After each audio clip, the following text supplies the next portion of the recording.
Hello दोस्तों।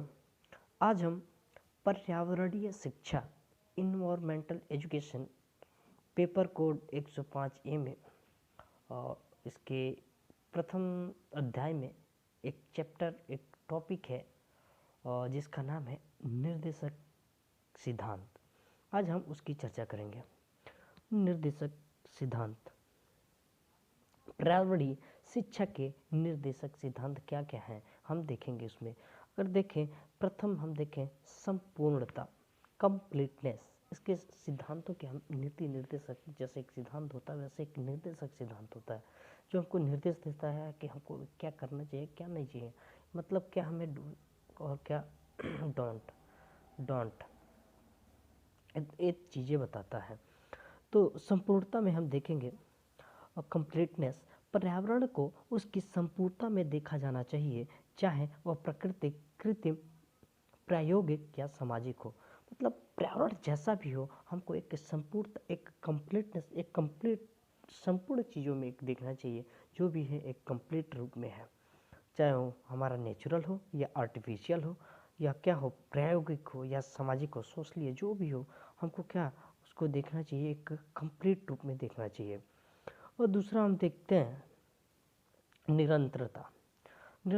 निरंतरता, continuity, यह एक अनवरत जीवन प्रयत्न चलने वाली प्रक्रिया होनी चाहिए जो विद्यालय स्तर के पूर्व से प्रारंभ होकर सभी औपचारिक और अनौपचारिक अवस्थाओं में चलती है।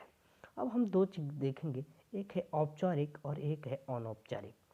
अनौपचारिक वो होता है, अनौपचारिक जो भी हमारी सहज क्रियाएं होती हैं, सहज मतलब सहज हो, जिसमें बनावटी का कोई भी मेल ना हो, मतलब जो एकदम शुद्ध हो, वही होता है अनौपचारिक। औपचारिक होता है जो एक नियम से बंधा हो, एक नियम से बंधा हो और जो दिखावा मात्र हो, एक दिखावा मात्र हो, उसे हम क्या कहेंगे, नियम से बद्ध औपचारिक की बात हम करेंगे।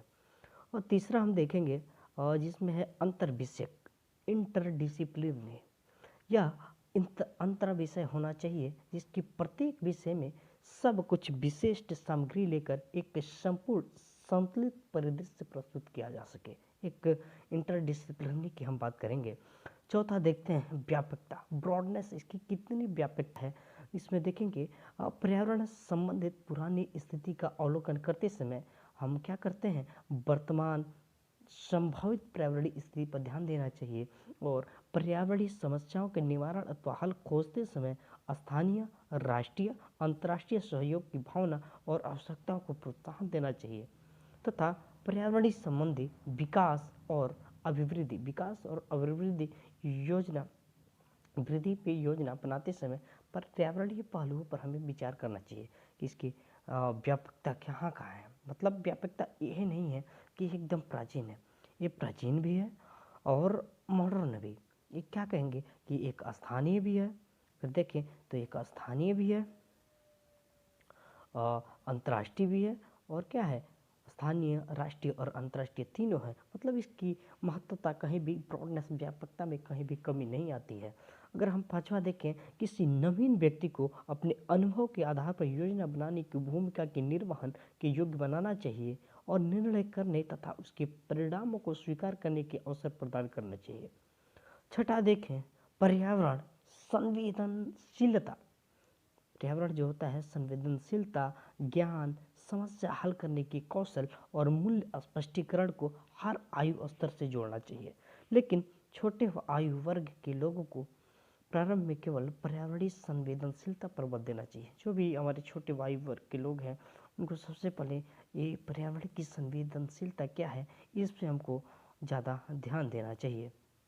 उस पर तो है कि संवेदनशीलता होता है, ज्ञान है, समस्याओं का हल, ये सब चीज़ें हैं। एक मूल्यों का स्पष्टीकरण भी है जो हर आयु वर्ग को जोड़ता है। इसमें हम क्या करेंगे, छोटे आयु वर्ग को क्या ज़्यादा हम पर्यावरण पर ध्यान देने की आवश्यकता है, क्योंकि यही छोटे वर्ग आगे चलकर, यही छोटे जो भी लोग हैं, यही आगे चलकर हमारे भारत के, हमारी जो भी चीज़ है, ये इन्हीं के हाथों में है। ये भावी पीढ़ी आने वाली है, जो भी भावी पीढ़ी है इन्हीं के हाथों में आने वाली है। इसी प्रकार, इसी तरह ही हमारा सतत विकास का योजना ही एक सस्टेनेबल डेवलपमेंट की अवधारणा आई थी। सस्टेनेबल डेवलपमेंट की जो भी अवधारणा आई थी, इसी के तहत आई थी कि हम क्या करेंगे, भावी पीढ़ियों के जो भी हैं, भावी पीढ़ियों के संसाधनों का ध्यान में रखते हुए हम संसाधनों का दोहन करेंगे। भावी पीढ़ी संसाधनों का दोहन करेंगे और अति दोहन से हम क्या करेंगे, बचेंगे। यही था हमारा सस्टेनेबल डेवलपमेंट का अवधारणा। इसी तरह कहते हैं कि अगर हम छोटे आयु वर्ग के लोगों को अगर जागरूक करते हैं पर्यावरण चीज़ों के लिए, तो ये एक संवेदनशीलता का प्रश्न है, क्योंकि यही हमारी भावी कल है। अगर सातवां देखें, विद्यार्थी को पर्यावरणीय समस्याओं का लक्षण खोजते वास्तविकरणों को जानने में सहायता करनी चाहिए। आठवां देखें, जटिलता, एक कॉम्प्लेक्सिटी, पर्यावरण समस्याओं की जटिलता, पर्यावरण समस्याओं की अगर हम जटिलता और समझना और तथा समस्या समाधान की क्षमता एवं विश्लेषणात्मक चिंतन का विकास करना आवश्यक है। अगर नौवां हम देखें, व्यवहारिक क्रियाकलाप तथा प्रथम अनुभव के आधार पर पर्यावरण को सिखाने के लिए बृहद पर्यावरणीय ज्ञान तथा और उसके शैक्षिक हलों का उपयोग में लाना चाहिए। इस प्रकार हम देखते हैं कि जो भी हमारा निर्देशक सिद्धांत है, इतना ही हमारा क्या था, पर्यावरण का निर्देशक सिद्धांत था, जो एक टॉपिक के रूप में था। और इसके बाद हम पर्यावरणीय शिक्षा के आधार पर बात करेंगे। पर्यावरणीय शिक्षा के आधार क्या क्या हैं, इसके बारे में हम नेक्स्ट टॉपिक में बात करेंगे। नेक्स्ट टॉपिक में हम आधार पे बात करेंगे। इस प्रकार हम धन्यवाद, मिलते हैं आपसे नेक्स्ट वीडियो।